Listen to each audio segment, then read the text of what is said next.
What's up there, YouTube? This is Calm Limited 2. Going to make a nice long video here for you guys. I'm going to change out my main gear.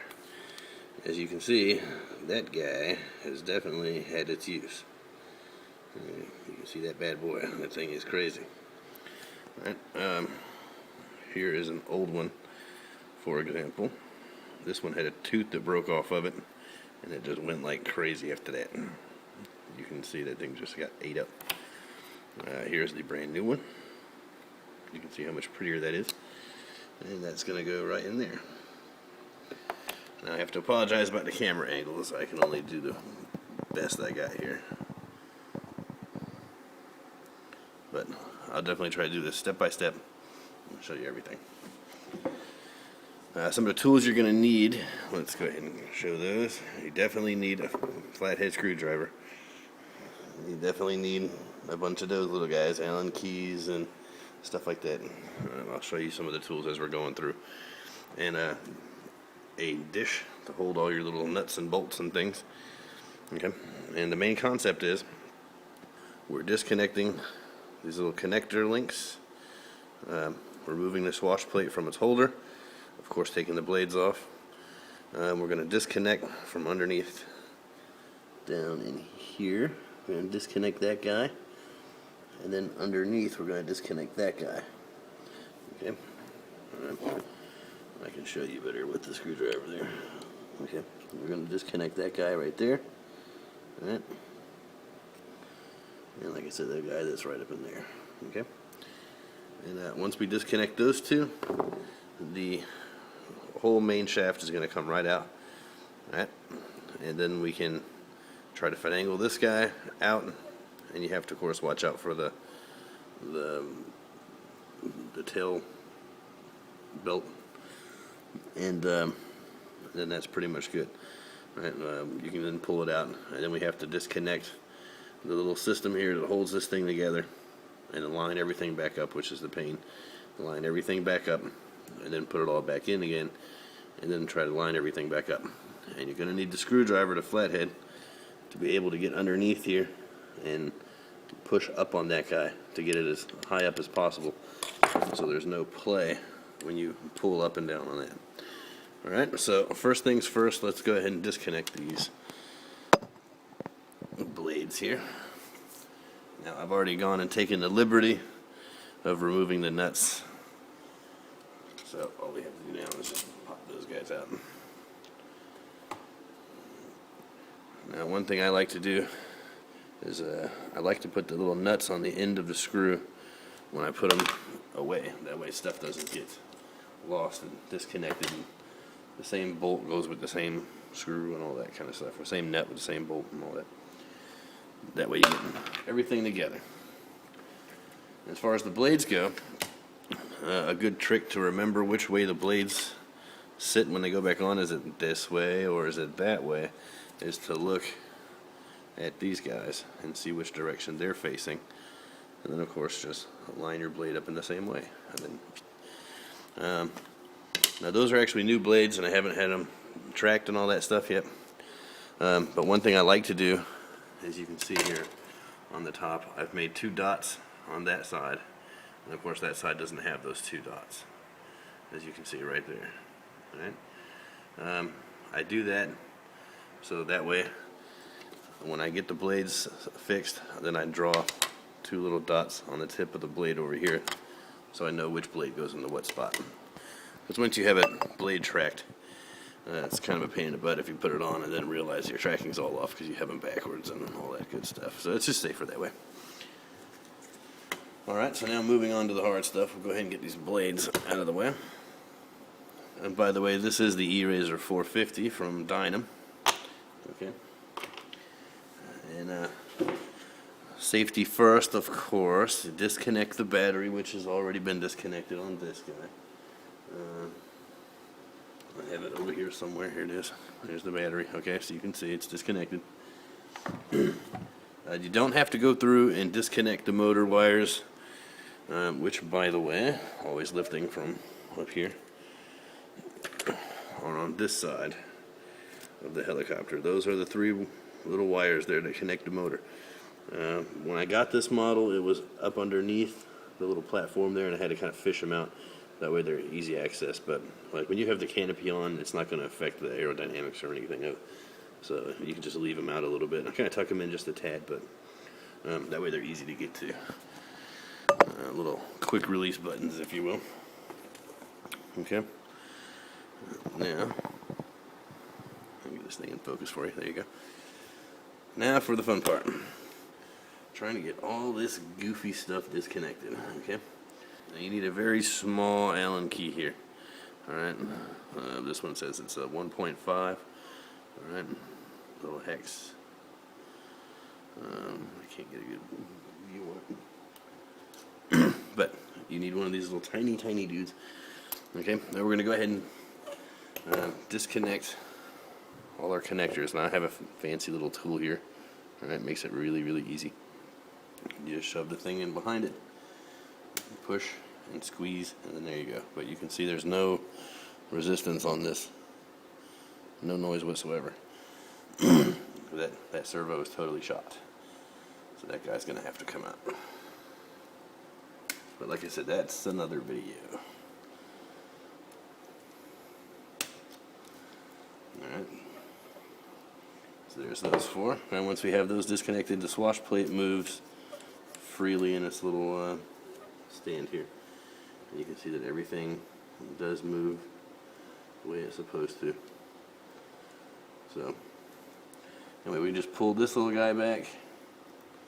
Okay, just make sure you can see that we just pulled that back all the way until that it comes out right there. Okay, and now once that's out, the swash plate has been disconnected and everything is good to go so far. Now there is a bolt right here on the top. Do not take that one off. That's not necessary for today's mission. Okay. Now I'm just going to rotate this so I can get a good shot on that. Okay. Now I need my little hex here. Okay, I need my little hex, and I need some needle nose to be able to get the little bolt that's in the back. So I'm going to hold the bolt in the back with the needle nose, which can be tricky to get that done in there. There's a slot there to hold the needle nose, but it's very tight. Anyway, so once we got that, now I can take this guy off. And I don't recommend power tools by the way. I think that's a really bad idea. You can definitely over tighten something very fast. To loosen and whatnot, you could probably use power tools, but why bother? It's not that big of a deal. Okay, now I'm just going to take this in here a little closer so you can see exactly which screw I'm removing. Okay, so you can see that's just above the belt, the gear, right there. It's all connected to the main shaft. Okay, like I said, there was a nut on the back, and then you have that little guy. And of course, the nut fell down as per standard. Seems to happen every time.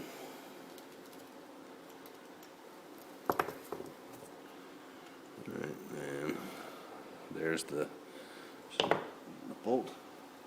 Now, I like to keep a little handy piece of wire, okay, to be able to do things like retrieve that little nut that's in there.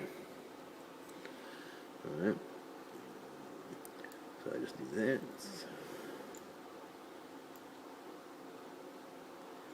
Because I don't believe in taking this guy and shaking it up any more than I have to. I do need a smaller piece of wire, by the way.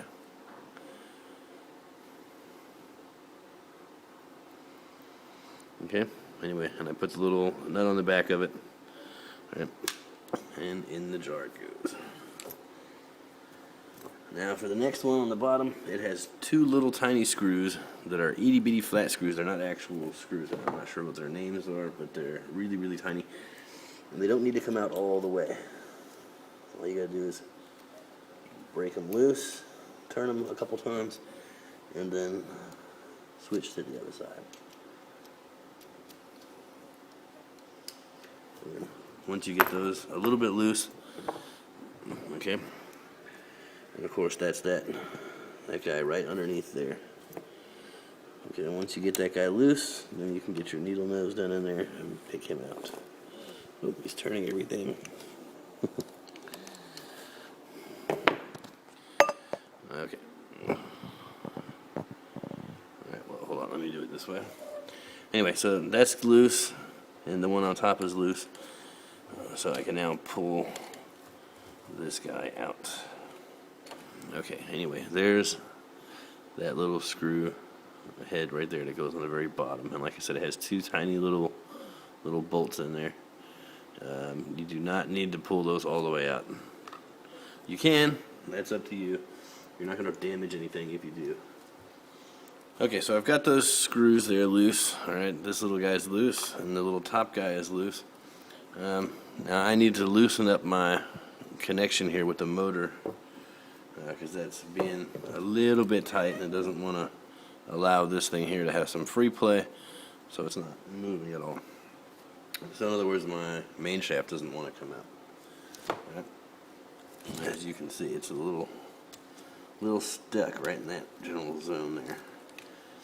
Now we have to take this servo off from its little mount and all that kind of stuff, or take the whole mount off in order to get access here to the little motor screws that slide the motor back and forth to allow pressure on this little pinion, okay? And the pinion, of course, applies pressure to the gear, which is how you adjust it when you're trying to run that piece of paper through, and you've seen that in other videos, I'm sure.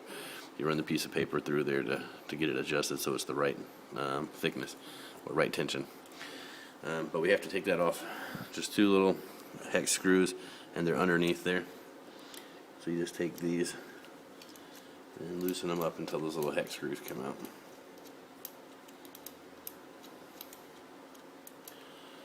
Okay.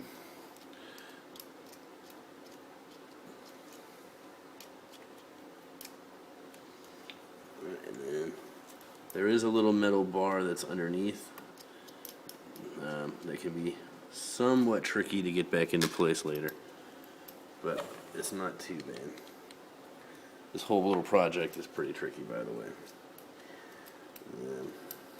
If you don't know anything about mechanics, or if you don't have any patience, this is not going to be the job for you. Alright, so anyway, there's those two little screws. So now this whole piece is just going to come right on out. Okay. Now here's the little metal bar I was talking about. As you can see, this guy's flat. It's not like it's honed or anything, so you have to get the little screws in there pretty much perfectly, all right, in order to get them back in. As you can see, and that just sits right in between the frame there. I'll show you. It sits right in the frame just like that. Okay, and then it just comes out, doop, just like that. And yes, that was a cool sound effect. Alright, anyway, now that we've got that loose, now we can get access here. I'll show you the pinion system a little bit closer. Okay, so there's the pinion system. Alright, you've got two little screws right there. And yeah, it's pretty dusty. But got two little screws right there. We're just going to loosen those. So that screw right there. And of course the other screw on the other side. And then you can slide the motor back and forth. Now we don't have to take it all the way out. We just have to loosen it just enough to be able to pull that motor around to our liking. Okay, so once we do that, all right, then we should have less problems here with this little gear trying to act funny. There, so now you can see all I had to do was a couple little turns, and this thing is loose enough to slide around. So now that gear can slide. Alright, so I finally got this thing loose. It was kind of stuck inside the gear there. But once you get that loose, it should be a lot easier than that. It should just be take the bolt out, take the other bolt out, and then the whole thing comes right off. But this one was giving me problems. So there we go. There's the whole head unit and main shaft and all that kind of stuff. All that's disconnected now. There's that. So I'm going to set that off to the side.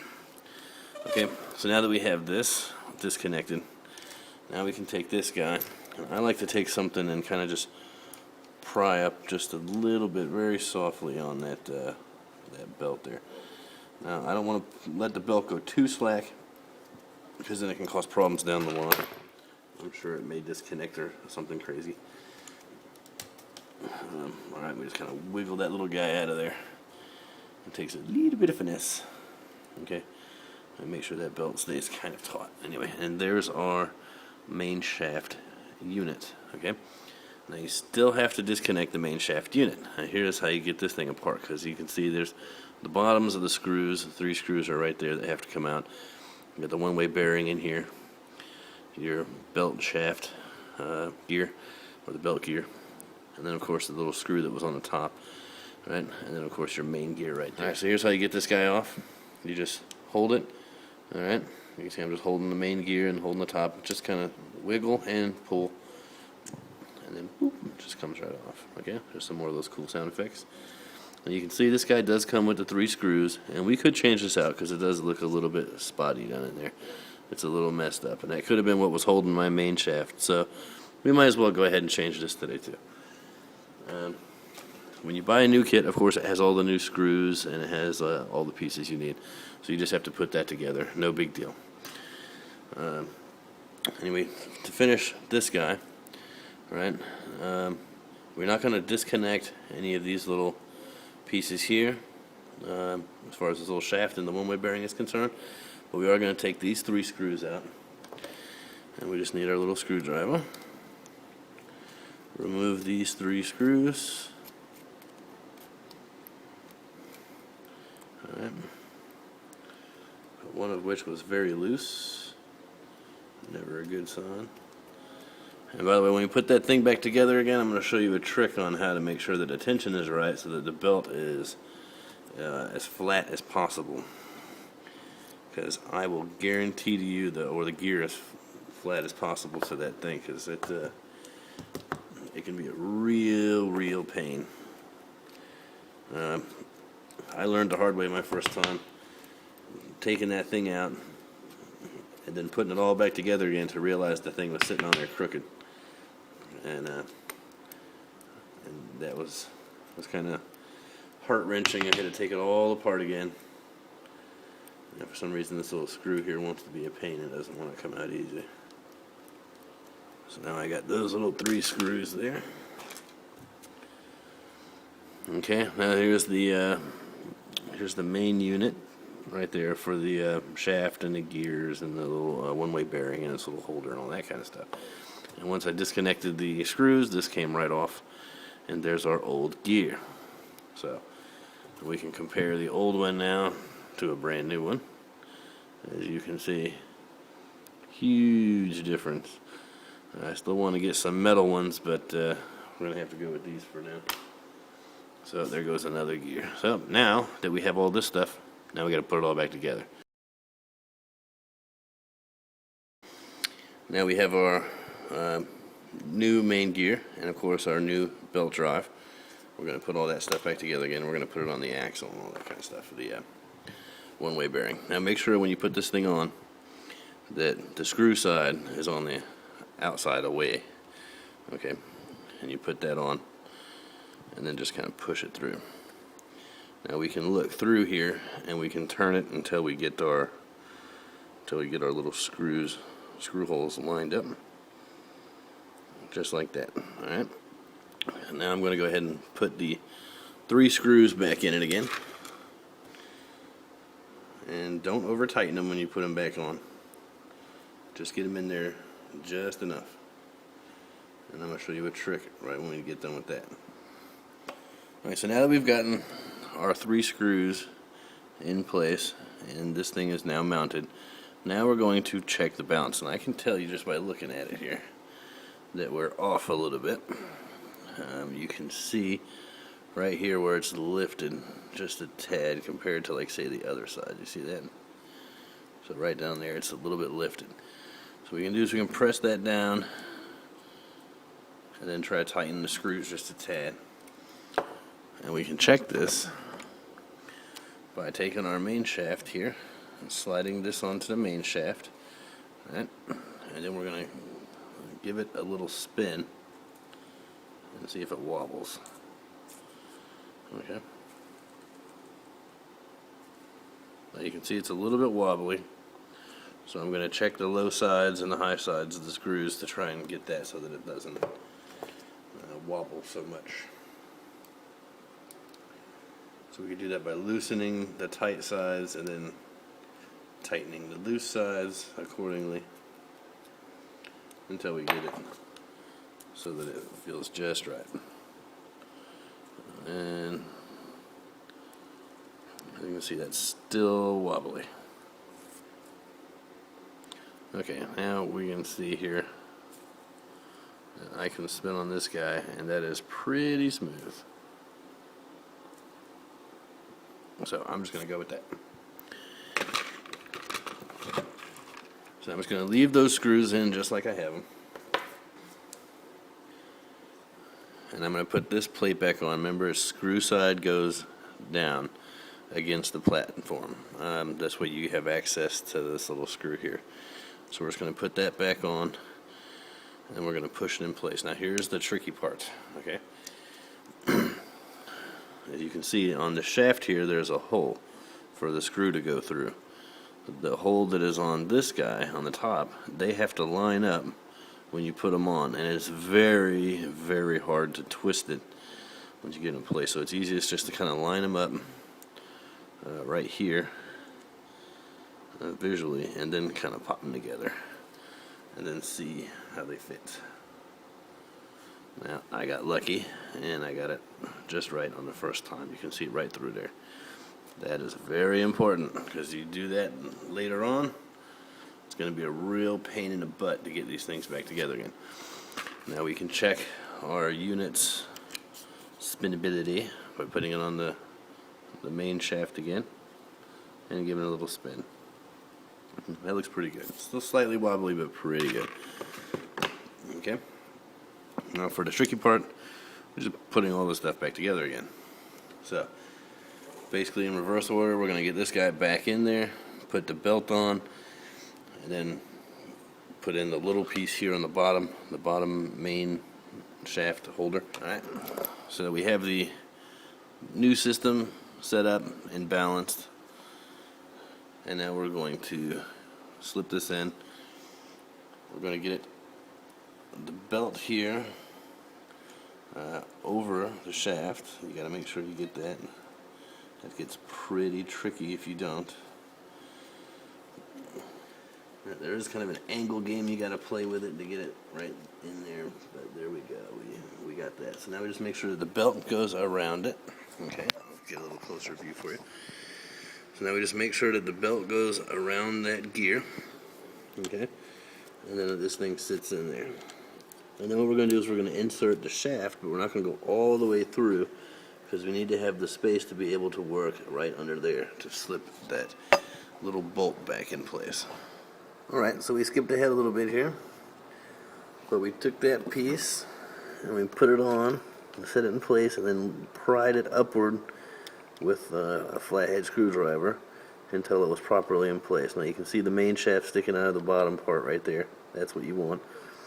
And you get that and you hold it in place, and then you tighten it down with the Allen key there. Okay, and then up here you have that little screw with its nut right there. Right, and all you have to do for that is just hold the nut with needle nose pliers and put the screw and start doing the screw, and then hold it with the needle nose.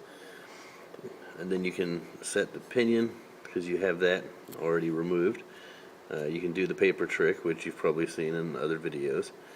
And as you can see here, my pinion is sticking up just a tad high on the gear. Now we can just loosen the little nut that's on that and adjust the height quite easily with that. So we can do that a little bit later. I'm not going to do that in the video, but we'll do that. Anyway, you just, like I said, attach those, and that's it. And then just reconnect all your connection arms in their proper places, and of course put the swash plate back on with there the same way you took it off. It's just all reverse process. And then once you're done, that's it. All you got to do is set her up, put the battery back on, and go for a flight. And of course, getting the servo on is really easy. All you have to do is line up that little shaft, just stick it in between the holes, and then put the mounting plate down, and then just put the screws on. It's real simple. And that's it. That's how you do the main gear change. And while you're at it, just go ahead and clean things up. Of course, you can always check your main shaft out. I have another video for that. You can check out that main shaft while you have everything taken apart, because it's really easy. And that's that. Alright? Thanks for watching. It's Calm Limited 2.